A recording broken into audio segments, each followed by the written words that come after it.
275 गाथा। अध्यवसान के क्रम में अभव्य का वर्णन आया है।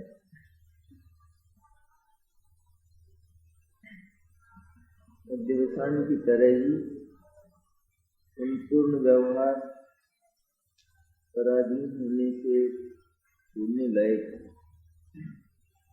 फिर भी जो इस व्यवहार का आग्रह करता है तो उसको अभव्य का उदाहरण देकर उस व्यवहार की जघन्यता और उसका हेयत्व प्रतिपादित किया।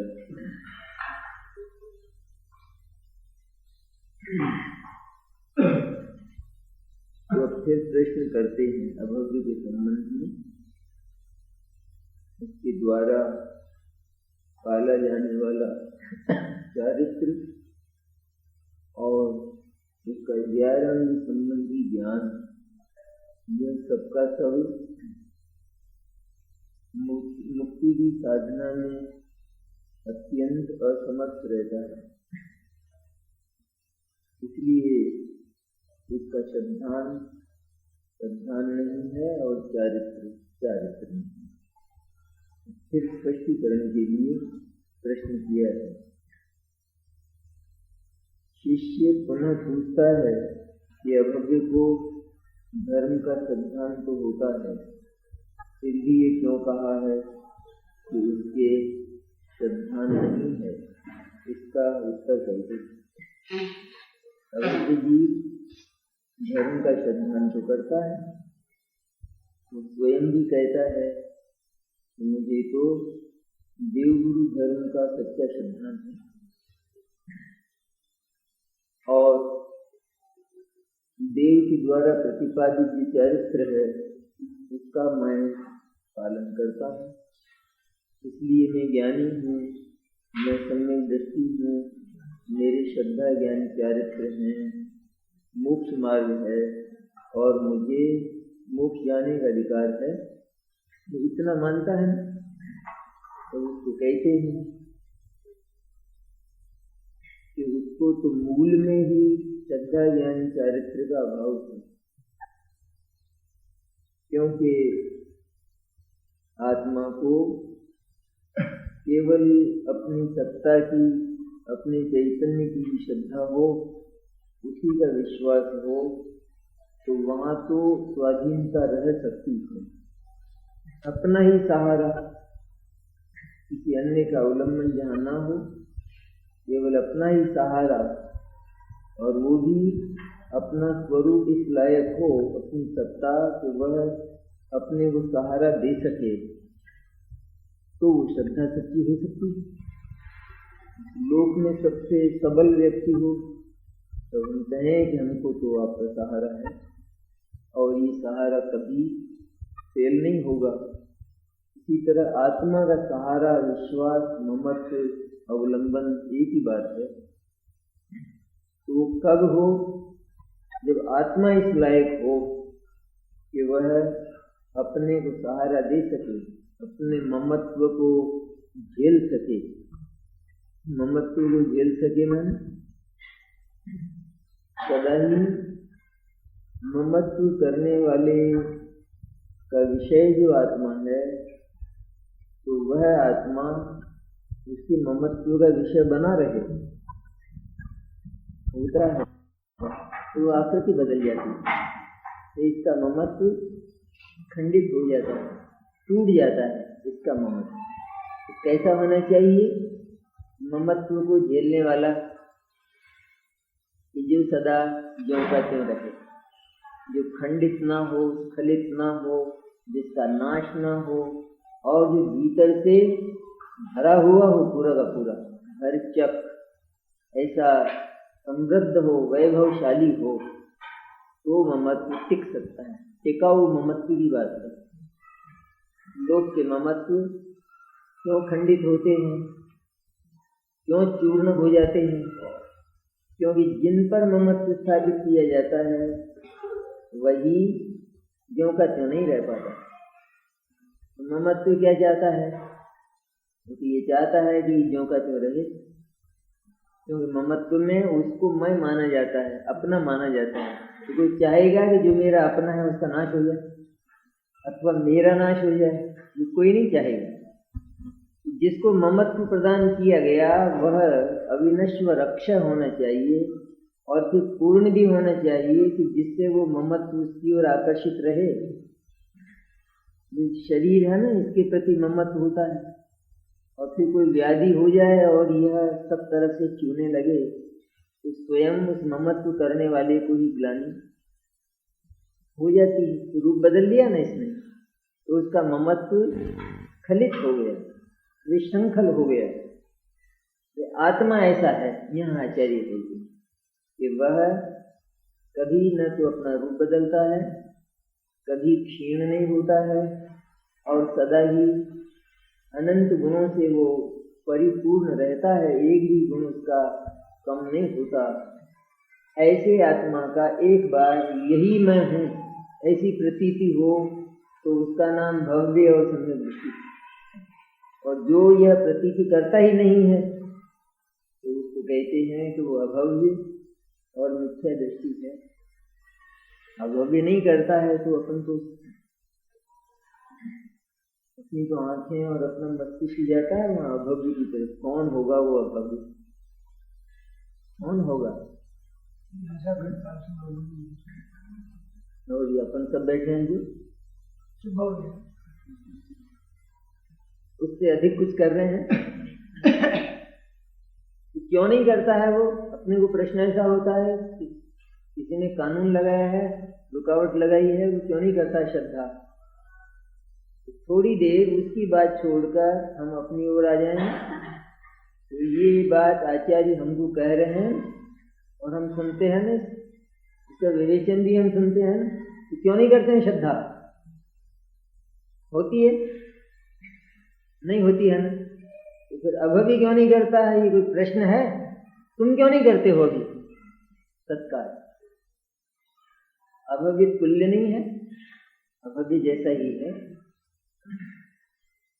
तो क्या करता है वो कि उसको कहे जाने वाले धर्म का सिद्धांत तो होता है जिनवाणी में, वो जिसकी श्रद्धा करता है जिनवाणी में उसको धर्म तो कहा है, फिर सारे अधिकार कैसे छीन लिए उसके मोक्ष जाने के, और उसके लिए फैसला दिया गया कि उसकी श्रद्धा ही नहीं है श्रद्धा।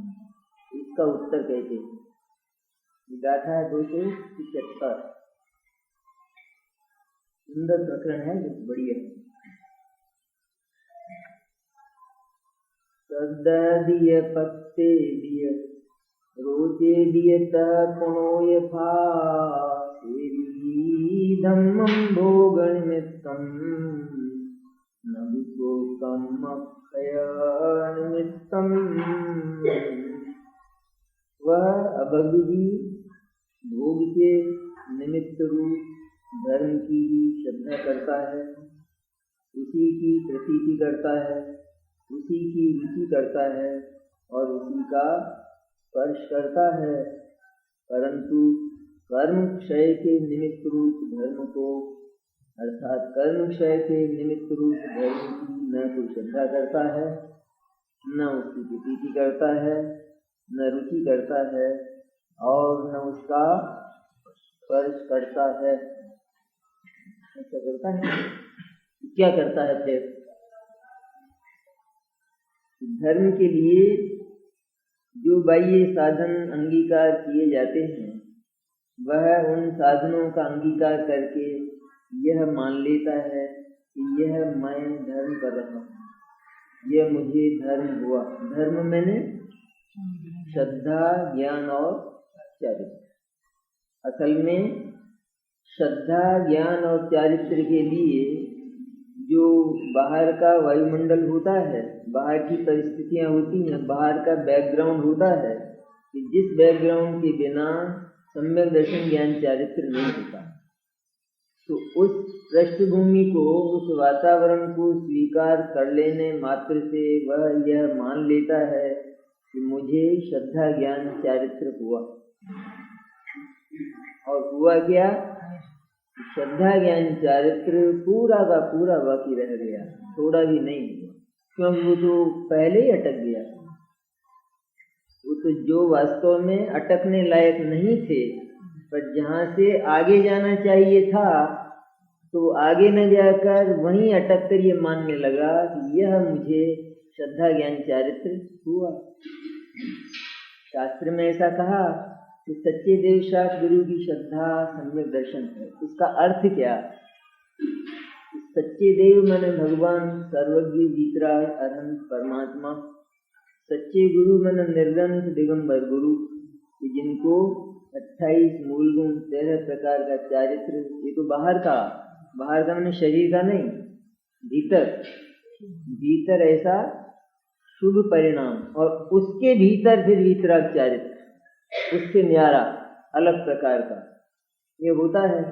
और इसी तरह अनंत के द्वारा, तीर्थंकर परमात्माओं के द्वारा प्रतिपादित जो वाणी, उसका नाम जिन वाणी है। देवशास्त्र गुरु की जिनवाणी की श्रद्धा सम्यक दर्शन है, ऐसा कहा। उसका अर्थ क्या हुआ? उसका अर्थ ये कि सच्चे देवशास्त्र गुरु के नजदीक न आए, उनकी बात न सुने, उनके द्वारा प्रतिपादित तत्व को न सुने, उस पर विचार न करे, तो तत्व की और आत्मा की श्रद्धा नहीं होगी। ये सुनना मात्र नहीं, इसका विचार मात्र नहीं, लेकिन सुनने और विचार से आगे पड़ी हुई चीज ऐसा ही है, यही है, इसका नाम श्रद्धा है। और वह काम ये नहीं करता है। इसने तो क्या किया कि मैं तो सच्चे देवशास्त्र गुरु की श्रद्धा करता हूँ, उन्होंने जो कहा उसको मानता हूँ। क्या मानता है? तो उसको याद कर लेता है, याद कर लेता है, उपदेश दे देता है, सुना देता है। परीक्षा ली जाए तो 100% मार्क, नंबर कितने आए? 100%। लेकिन ये चीज असल में श्रद्धा ज्ञान चारित्र नहीं था। श्रद्धा ज्ञान चारित्र यहाँ से होता है, इसके बिना नहीं हो सकता। जहाँ आत्मा के स्वरूप का सही वर्णन ही नहीं मिलता हो, तो वहां जाकर उन दर्शनों के पास, उन मतमतांतरों के पास जाकर हम आत्मा की बात सुने तो आत्मा मिलेगा? आत्मा से जो सदा से अपरिचित है, अपरिचित है भाई, सारा विश्व, अज्ञानी विश्व आत्मा से अपरिचित है। तो उसका पहला चरण ये कि उसको आत्मा का स्वरूप सही बताने वाला कोई मिलना चाहिए, तब वो आत्मा का ज्ञान करके उस आत्मा का अनुभव कर सकता है। ये एक क्रम हुआ कि नहीं? जैसे लोक विद्याओं में होता है, लोक में कोई विद्या सीखना हो तो क्या करेगा? उधर से तो उस विद्या को लेकर पैदा नहीं हुआ, तो उसका जो विशेषज्ञ है उसके पास जाएगा, उसके और किसी दूसरे के पास चला जाएगा। जैसे इंग्लिश सीखना हो और संस्कृत के प्रोफेसर के पास जाए, नहीं बैठेगा ना, मैंने वो कोई मार्ग नहीं है। तो क्या कहा जाता है कि इंग्लिश का ज्ञान तो इंग्लिश के प्रोफेसर के पास जाने से होगा। ये एक बात हुई नहीं, लेकिन इस बात में रहस्य है कि उसके पास जाने से नहीं होता, केवल वो कहे तो उसको सुनने से नहीं होता, लेकिन वो जो कहे उसकी परिणति अपने मस्तिष्क में हो तो होता है, उसका नाम होना कहा जाता है। अन्यथा उसके पास जाना और सारा उपचार करना, इसका नाम पढ़ना। लेकिन कहा क्या गया कि उसके पास जाने से इंग्लिश का ज्ञान हो सकता है। ये कहा ना, कोई भी कला, कोई भी दुनिया की कोई भी कला, किसी को सिलाई सीखना तो कहाँ जाएगा? सिलाई सीखना तो कारपेंटर के पास जाए, लोहार के पास जाए, तो वो तो होगा ही नहीं होगा। तो वहाँ सर्वत्र ये कहा जाएगा कि वहाँ जाओ, सिलाई के स्कूल में जाओ, वहाँ सीख सकोगे सिलाई, और तो कोई उपाय नहीं है। इसी तरह ये आत्मविद्या अर्थात आत्मा का ज्ञान कहाँ मिल सकेगा? कि जहाँ आत्मा का सही स्वरूप बताया गया हो, और वह सर्वज्ञ और वीतराग के बिना कोई बता नहीं सकता। न अल्पज्ञ बता सकता है और न रागी बता सकता है। रागी क्यों नहीं बताएगा? क्योंकि उसको तो पदार्थों में पक्ष पड़ा है। राग किसको कहते हैं? पदार्थ की प्रति पक्ष, मेरा है, मेरा है, ये पराया है, ऐसा जो पक्ष है। तो जो मेरा है वहां सत्य नहीं बोल सकेगा। नारद और पर्वत में जो झगड़ा हुआ, बोला सत्य, झूठ बोल गया कि नहीं? मालूम तो था ना, कि नारद सच्चा है और पर्वत झूठा है, फिर भी कह दिया कि पर्वत सच्चा है, ये बोल दिया। तो जहाँ पक्ष पड़ा हो, राग पड़ा हो, और जहाँ सारे पदार्थ ज्यों के त्यों ज्ञान में प्रतिबिंबित न हो, दिखाई न दें, तो वहाँ पदार्थों का वर्णन कैसे होगा? हो सकेगा? सब सारा चराचर लोकालोक एक समय में केवल ज्ञान की पर्याय में वर्तमान तो दिखे ही सही, लेकिन पीछे का बीता हुआ और आगे का आने वाला अनंत, वो केवल ज्ञान की पर्याय में एक समय में इतना विशद स्पष्ट और निर्मल ज्ञान, तो केवल ज्ञान होता है। क्योंकि आत्मा ज्ञान वाला है, ज्ञान वाला है तो ज्ञान किसको जाने और किसको न जाने, इसमें क्या पक्ष है? ज्ञान सूरज किसके घर में जाए सवेरे, सबसे पहले किसके घर में जाए? नहीं देखना चाहिए उसको। ये जरा अच्छे हैं, ये श्रावक हैं, ये बड़े आदमी, जाए उनके यहाँ, कहाँ अपनी धूप ले जाए, सबके यहाँ जाए, मैंने उसको कोई पक्ष नहीं है। इस तरह वीतरागता और सर्वज्ञता, ये दो विशेषताएं हैं, जहाँ ये होती हैं वहीं वस्तु का सही वर्णन हो सकता है। ये सर्वज्ञ, वीतराग, अरहंत, तीर्थंकर, परमात्मा जितने हुए, जिनकी वाणी हुई, उनके द्वारा ही धर्म का अर्थात वस्तु स्वरूप का, आत्मा का सच्चा प्रतिपादन हुआ है। अन्यत्र जैन दर्शन के अतिरिक्त अन्यत्र ये बात नहीं मिलती, क्यों? आत्मा का स्वरूप ही नहीं बताएंगे तो आत्मा को पाएगा कैसे कोई? स्वरूप ही नहीं बताया जाएगा। किसी ने जाकर किसी से शेर का स्वरूप पूछा तो वो सही नहीं बताया, बिल्ली जैसा बता दिया, कुत्ते जैसा बता दिया, तो वो तो कुत्ते को पकड़ेगा गली में, क्या करेगा? पता ही नहीं है। इस तरह सबसे पहली शर्त है कि जो बताने वाला है उसको आत्मा का सही स्वरूप मालूम होना चाहिए, तो फिर वो बता सकेगा, वो बताएगा। हम विश्वास करेंगे कि बताने वाला सही है, सच्चा है, वास्तविक है, ये हम विश्वास करेंगे, फिर उस पर विचार करेंगे और फिर उसकी परिणति होगी। उसने जो कहा, जिस आत्मा के संबंध में कहा, कौन सी आत्मा के संबंध में?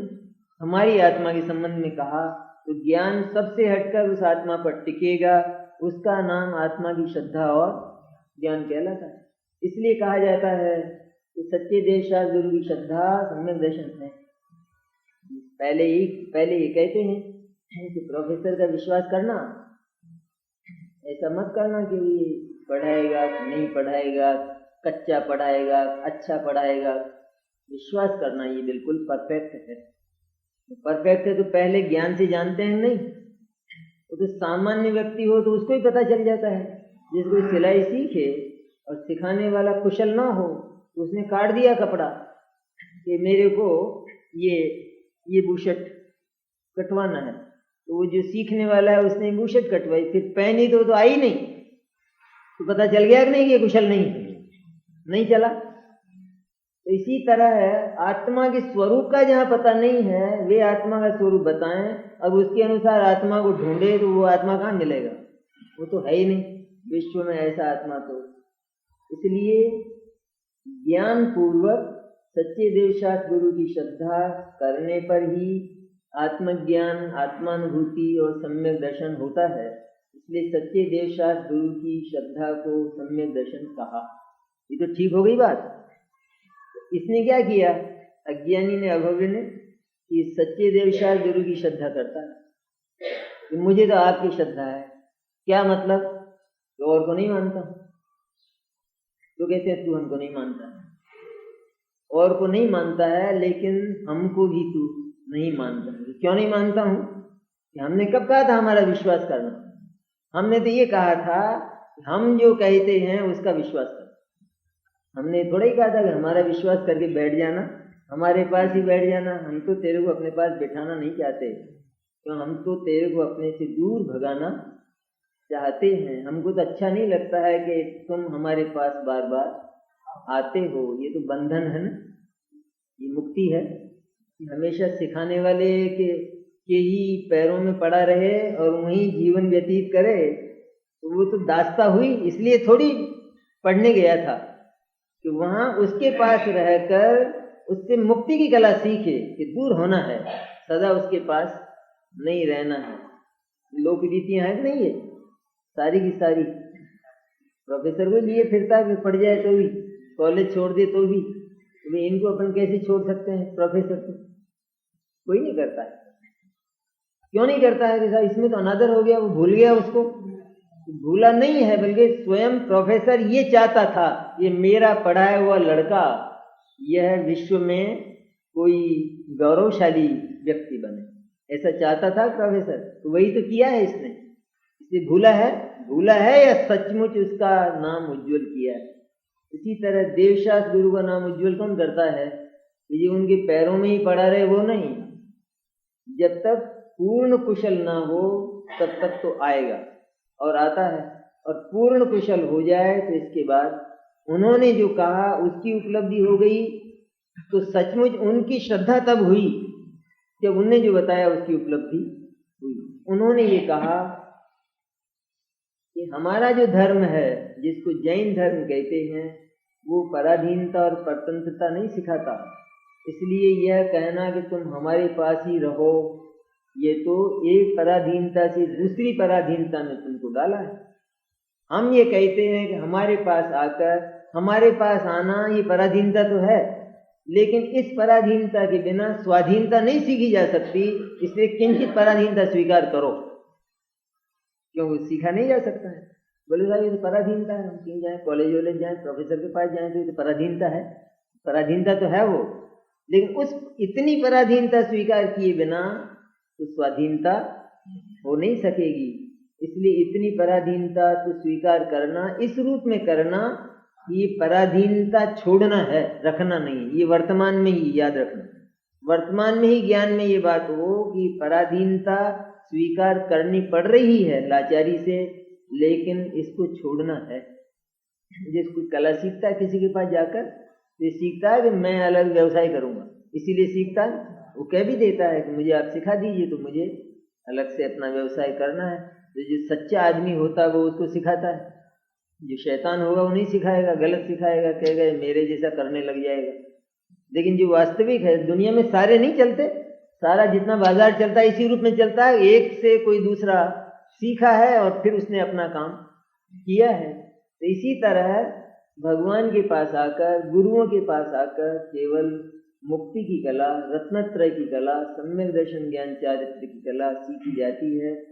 देव, गुरु और शास्त्र का और कोई प्रयोजन नहीं। ये याद रखने लायक बात। क्या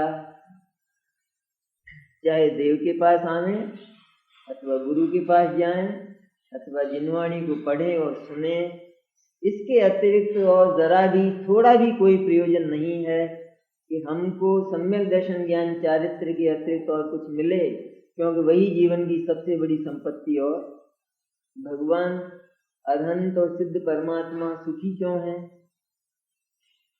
क्यों सुखी है? अरहंत भगवान के समोसरण है इसलिए सुखी है। देव आते हैं, ठाठ हो रहे हैं, देव आते हैं, इंद्र आ रहे हैं, सारा नाच और गाने हो रहे हैं समोसरण में। जगह जगह ऐसे स्थान है कि नहीं जहाँ पर भक्तियाँ हो रही हैं, देवांगनाएं नृत्य कर रही हैं और भगवान बैठे ऊपर 5000 धनुष ऊपर सिंहासन पर। तो कितना मजा आता होगा भगवान को, इतना ठाठ है नहीं? तो हम सम्यक दृष्टियों पर आरोप लगाते हैं तो आरोप सच्चे झूठे। भगवान का भी इतना वैभव दिखाई देता है, लेकिन उनको तो उस वैभव के प्रति विकल्प का की एक तरंग तक तो पैदा नहीं होती, क्योंकि परम वीतराग हैं। उनको ये वैभव तो उन्होंने पहले ही छोड़ा और फिर इसमें प्रीति कर बैठे तो फिर नीचे आ गए। इसलिए इससे मेरे को कोई प्रयोजन और मतलब ही नहीं है, सारा का सारा मेरे से न्यारा, क्योंकि मेरे भीतर इतना भरा है कि इससे मुझे मिलने वाला कुछ भी नहीं है। तो क्या करता है भव्य जी? भोग के निमित्त रूप धर्म की श्रद्धा करता है। ये जो हुआ ना पहले, सच्चे देव शास्त्र गुरु की श्रद्धा, जिनवाणी का पठन पाठन, जो दिगंबर गुरु हैं, संत हैं, सच्चे दिगंबर संत, उनकी शरण में जाना, उनकी वैयावृत्ति करना, उनको आहार देना, उनका उपदेश सुनना, उनसे वीतरागता की प्रेरणा लेना, ये सबका सब है ना। ये क्या है? कहते हैं ये पुण्य भाव है। किसको कहते हैं पुण्य भाव? पुण्य भाव उस मंद कषाय को कहते हैं कि जिसका विषय अन्य पदार्थ होता है। तो ये अन्य विषय है कि नहीं?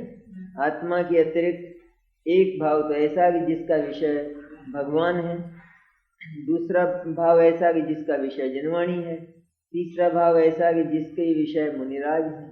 तो अन्य जिसके विषय हुए कि नहीं? ये जो पुण्य भाव है ये अन्याश्रित पराधीन है। होता है ना, जैसे उस विद्यार्थी को भाव होता है नहीं, प्रोफेसर के संबंध में विनय का, प्रणाम का, उसकी सेवा करने का इत्यादि, ये सब होता है ना। ये सारा अन्याश्रित भाव है नहीं? नहीं, इससे विद्या आ जाएगी? इतना करता रहे तो आएगी विद्या? नहीं आएगी। तो गाली दे तो आएगी? गाली दे, उसके डंडा मारे तो आएगी? तो कैसे आएगी? फिर दोनों से नहीं आएगी तो तीसरा मार्ग कौन सा है? गाली दे, डंडा लगाए, उससे तो आएगी ही नहीं। लेकिन प्रणाम करे, विनय करे, इतने मात्र से नहीं आएगी। तो कहते हैं पिताजी ने तो कहा था कि तू प्रणाम भी करता है नहीं उनको? तो प्रणाम तो नहीं करता हूँ। तो प्रणाम किए बिना आती है क्या विद्या? मूर्ख, उनके पैर छुआ कर तो अच्छी बात है। तो उसने प्रणाम करना शुरू किया और पैर छूना शुरू किया, तो आई विद्या। लेकिन इसने क्या माना? इस तरह आ जाती विद्या, इनके पैर छूने से, इनको प्रणाम करने से विद्या आ जाती है, इसने ऐसा माना। लेकिन इसके बिना आती? इसके बिना आती? नहीं आती। इससे आई? इससे नहीं आई। उसने क्या, कौन सा अंकित कर लिया उसने? जो वचन है पिता का, वो इससे विद्या आती है। ये श्रद्धा करके बैठा, तो इस श्रद्धा से वो आगे नहीं बढ़ सका। लेकिन इसके बिना नहीं आती, याद रखना। तो इसके बिना जो उसको गाली दे और झगड़ा करे, अथवा किसी दूसरे के पास जाए जो उस कला को जानता नहीं हो, उसके पास जाए तो भी नहीं आवे, और इससे झगड़ा करे, गाली दे तो भी नहीं आवे, अथवा इसको नीचे बिठावे और खुद ऊपर बैठे कुर्सी पर। जैसे कोई ट्यूशन करने वाला आवे ना, प्रोफेसर, तो उसको तो बिठा दे नीचे, बैठो वहां सब, बैठो दरी पे बैठो, और ये बैठा रहे सोफे पर। पढ़ाओ पढ़ाओ, आपको तो पढ़ाना है, आपको क्या काम? तो पढ़ाएगा वो? पढ़ाए तो पढ़ेगा क्या? पढ़ाए तो क्या झंझट? क्या विचित्र है भाई। अरे वो पढ़ावे तो आपको तकलीफ है कुछ? ये तो मूर्ख है ही, ये विद्यार्थी तो वो ही मूर्ख है, क्योंकि उसने पात्रता ही नहीं देखी कि ये पढ़ कैसे सकेगा। इसके भीतर विनय नहीं है, इसके भीतर मैं जो कहना चाहता हूँ, मैं जो कहूँगा, तो उसको ग्रहण करने के स्थान पर इसके पास अभिमान पड़ा है। वो अभिमान मैं जो कहूँगा उसको भीतर प्रविष्ट होने ही नहीं देगा, तो मेरे पढ़ाने से क्या फायदा? क्योंकि जो कुछ भी जाता है भीतर वो विनय से जाता है। अभिमान से वो जो कही हुई बात है वो भीतर नहीं जाती है, वो तो अभिमान उसको ऊपर ही पहले ही रोक लेता है। तो पढ़ाने वाला भी मूर्ख है वो, तो वो कहता है कि देखूंगा फिर आऊंगा, वो भी तो जाता है, वो नहीं पढ़ाएगा। अरे साहब इसमें क्या हो गया, आपको तो पढ़ाना है, इसमें क्या है? वो नहीं पढ़ाएगा। इसलिए विनय हो तो विनय तो एक भूमिका है खाली, विनय स्वयं विद्या नहीं है, लेकिन विनय हो तो विद्या आती है। तो रोटी के साथ पानी होता है नहीं? पानी से पेट भरता है, काहे के लिए? यही कि उसको हम निगल सकें। सब्जी काहे के लिए होती है? पेट भरने के लिए होती है, या वो जो ग्रास है उसको आराम से निगलने के लिए होती है, ये उसका उपयोग होता है। इस तरह जो विनय है, उस विनय के मार्ग से जो विद्या है असली, मस्तिष्क में जिसका की परिणति होनी है, उसको उसके साथ अच्छी तरह से निगला जा सकता है। इसलिए कहते हैं विनय से विद्या आती। सूत्र है विनय विद्या ददाति, उसको वहीं रखो।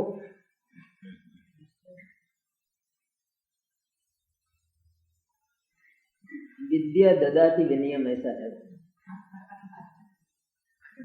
विनयात याति पात्रताम, पात्रता धन मापनोति, धनात् धर्म तथा सुखम। उसको वहीं रहने दो, वो अपने काम का नहीं है।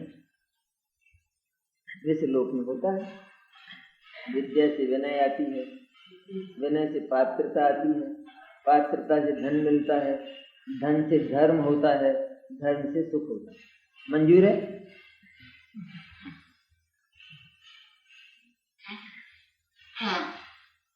अब जीव क्या करता है? भोग के निमित्त रूप धर्म की श्रद्धा करता है।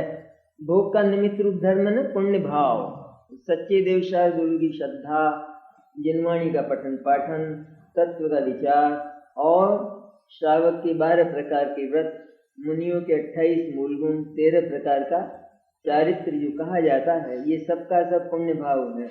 और ये अभिव्य जीव उसी को सम्यक दर्शन, सम्यक ज्ञान और सम्यक चारित्र मानता है। उसका फल क्या होता है? पुण्य का फल क्या होता है? पुण्य का फल भोग होता है हमेशा ही। तो ये पुण्य परिणाम है, वह पुण्य परिणाम वीतरागता तक नहीं ले जाता, उसका फल वीतरागता नहीं होता, लेकिन उसका फल भोग होता है। भोग के धर्म लिखा था, क्या मिलता है उससे? कि उससे भोग के निमित्त रूप धर्म से भोग ही मिलते हैं। जो पुण्य भाव है वो केवल भोग का निमित्त है, अर्थात उससे बाहर की सामग्री मिलती है। इतना पंगु है पुण्य भाव, तो उस पुण्य भाव में पुण्य भाव को पैदा करने की ताकत नहीं, इतना पंगु। वो पुण्य भाव ये भोग के ये जो फल हैं, नाना प्रकार के भोग, इनको तो पैदा करता है, लेकिन वो पुण्य भाव ठीक वैसा ही पुण्य भाव कालांतर में पैदा कर दे, ये ताकत उसमें नहीं। क्या करे उस पुण्य का? नहीं समझ में आया? वर्तमान में जो पुण्य भाव किया, मुनिराज जो पुण्य भाव होता है, उसके फलस्वरूप क्या होता है? स्वर्ग में जाते हैं। फिर वो पुण्य भाव रहता है? नहीं रहता है। तो जिस पुण्य भाव में अपने को रखने की अथवा उत्तर काल में अपने को पैदा करने की कारणता ना हो, शक्ति ना हो, वो पुण्य भाव कितना पंगु है, वो कितना निकम्मा। उससे केवल स्वर्ग मिलता है, उससे केवल सामग्रियां मिलती हैं। क्यों मिलती हैं सामग्रियां? लोक में क्या होता है? लोक में एक व्यक्ति लोक सेवा करता है, उसका अभिनंदन होता है, उसको ऊंचा पद मिलता है, यही मिलता है ना? तो वो सब पराधीनता है कि नहीं? यही तो मिलता है। और किसी को मारे, किसी को कष्ट दे, किसी को पीड़ा दे, तो जेल मिलती है। ये दो ही तो मिलते हैं। तो अभिनंदन मिला, वो भी पराधीन है कि नहीं? वो भी तो लोगों का दिया हुआ है। अभिनंदन भी और ये जेल भी अन्य की दी हुई है। दोनों में परतंत्रता समान है। इस तरह पुण्य में भी, क्योंकि इसने पाप छोड़ा है, पाप से दूर हुआ कि नहीं? पाप से दूर हुआ मैं, पाप के जो विषय थे, इंद्रियों के भोग इत्यादि, इनसे इतना दूर हुआ और प्रशस्त विषयों के नजदीक आया। तो जितना इसने छोड़ा उतना इसको मिलता है, ऐसा नियम है, कुदरत का नियम है इस तरह का। तो भोग इसने छोड़े हैं तो इसको भोग मिलते हैं। ऐसा क्या मिला? पैसा छोड़ता है ना कोई, तो क्या मिलता है? पैसा मिलता है। नहीं छोड़े, दबा कर रखे तो फिर मिलेगा? नहीं मिलता है। किसने बनाया कानून? कितना स्वाभाविक है, कितना सुंदर है कि जो जगत के विषय है ना, इन जगत के विषयों में अपनी पकड़ जितनी शिथिल करता है, जितनी हल्की करता है, उतने ये विषय मिलते हैं। और जितना इनको जकड़ता है उतने ये दूर भागते हैं। क्यों भागते हैं? जानते हैं क्या? ये समझते हैं। जैसे किसी ने वर्तमान में पैसा पकड़ा तो अगले भाव में उसको पैसा क्यों नहीं मिलेगा? क्या पैसा जानता था कि ये बदमाश है, ये मेरे को रखता है भीतर पकड़ के? नहीं, कुदरत का ऐसा है अपने आप ही, स्वयं ही, कि कुदरत के तत्व को जो प्रबल जकड़ में लेता है तो उसको फिर वो तत्व मिलता नहीं। ऐसा स्वाभाविक है। वैज्ञानिक क्या करता है? क्योंकि पुण्य पर विश्वास करता है, केवल वो जो पुण्य भाव हुआ देवशास्त्र गुरु के अवलंबन से, जिनवाणी के अवलंबन से, गुरुओं के अवलंबन से, ये उसको सम्यक दर्शन ज्ञान चारित्र मान लेता है है पुण्य भाव, वितराग भाव तो केवल आत्मा के अवलंबन से होगा ना। जहां सिर्फ आत्मा का अवलंबन होगा वहां थोड़ी भी पराधीनता नहीं रहेगी, उसका नाम सम्यक दर्शन ज्ञान चारित्र है। और जहां उस आत्मा के अतिरिक्त किसी का अवलंबन है तो वहां पर केवल पुण्य भाव होता है। वो पुण्य भाव भी पराधीन, चाहे सर्विस ऊंची हो चाहे नीची हो, जैसे कलेक्टर हो अथवा कलेक्टर का चपरासी हो, पराधीनता दोनों को है कि नहीं? दोनों को 10 बजे आना है कि नहीं है? हाँ, दोनों पराधीनता। इसकी अपेक्षा वो स्वतंत्र व्यवसायी सुखी है कि जिसकी रात बिकी हुई नहीं है। तो बड़े अफसरों की तो रात भी बिकी हुई रहती है, कहीं कुछ हो जाए शहर में तो उसी समय उठकर आना पड़े। और जो अपने आराम से स्वतंत्र सोते हैं तो उनको भी जाना पड़े, वो नहीं जाते, चाहे भले ही वो कलेक्टर जितना उनको कमाई नहीं होती हो तो भी उस स्वतंत्रता का आनंद कितना है। इस तरह दोनों, इसी तरह पुण्य परिणाम करके चाहे स्वर्ग जाए, पाप परिणाम करके नरक जाए, लेकिन पराधीनता दोनों में है। इस पराधीनता की ओर से आचार्य कहते हैं कि क्योंकि यह पराधीनता और इससे मिलने वाली जो चीज है वो रहने वाली नहीं है, इसलिए इसका विश्वास मत करो। ये क्या करता है अज्ञानी? पाप करने के लिए नहीं कहा है, दोनों बराबर है तो पाप करो, दोनों बराबर है ना। जैसे प्रोफेसर का विनय करने से भी विद्या नहीं आती और उसको गाली देने से भी नहीं आती, तो गाली दो ना, गाली दो कि नहीं? ऐसा नहीं आएगी तो विनय से आएगी, ये ख्याल में रखने की बात। विनय मात्र से नहीं आएगी, आएगी तो इससे आएगी। इसी तरह सम्यक दर्शन ज्ञान चारित्र होंगे, अर्थात आत्मा के स्वरूप का ज्ञान होगा तो वह सच्चे देवशास्त्र गुरु से ही होगा, क्योंकि और के पास आत्मा के स्वरूप का पता नहीं है, इसलिए यहीं से होगा। इसलिए यहाँ तो आना ही आना, ऐसा नहीं समझना ये और वो बराबर है। पराधीनता का ख्याल रखना कि जैसे हम विषयों से छूट कर आए और यहाँ भगवान के और गुरुओं के और जिनवाणी के अधीन हो गए कि तुम ही हो हमारे, तो हम तो जिनवाणी बाँचेंगे और हमको सम्यक ज्ञान हो जाएगा, कि नहीं होगा? इस तरह नहीं होगा। इसमें जिसके संबंध में लिखा है, जब तक उसके संबंध में विचार न करके ज्ञान को उस पर नहीं लगाएगा तब तक नहीं होगा। एक जो प्रोफेसर है बोर्ड पर करता है, बोर्ड पर सवाल करता है, तो वो खाली बोर्ड को ही देखता रहता है? उस पर जो लिखा जाता है, जो उसमें गणित का प्रश्न किया जाए तो उसी को देखता रहता है, या वो जो लिखता है उसके साथ साथ उसका एक दिमाग अलग काम करता है, या खाली आंखें काम करती है? वहां आंखों से हो सकता है वो काम, लेकिन वो जो कर रहा है, जो विधि कर रहा है, उस विधि को वो भीतर अंकित नहीं कर रहा है अपने, या खाली आंखों से देख रहा है। पर आंखें बंद कर ले तो तब कोई कहे कि आंखें खुली रखना तब समझ में आएगा, ये तो अच्छी बात है। तो सबने आंखें खोल ली, विद्यार्थियों ने, समझ में आ गया।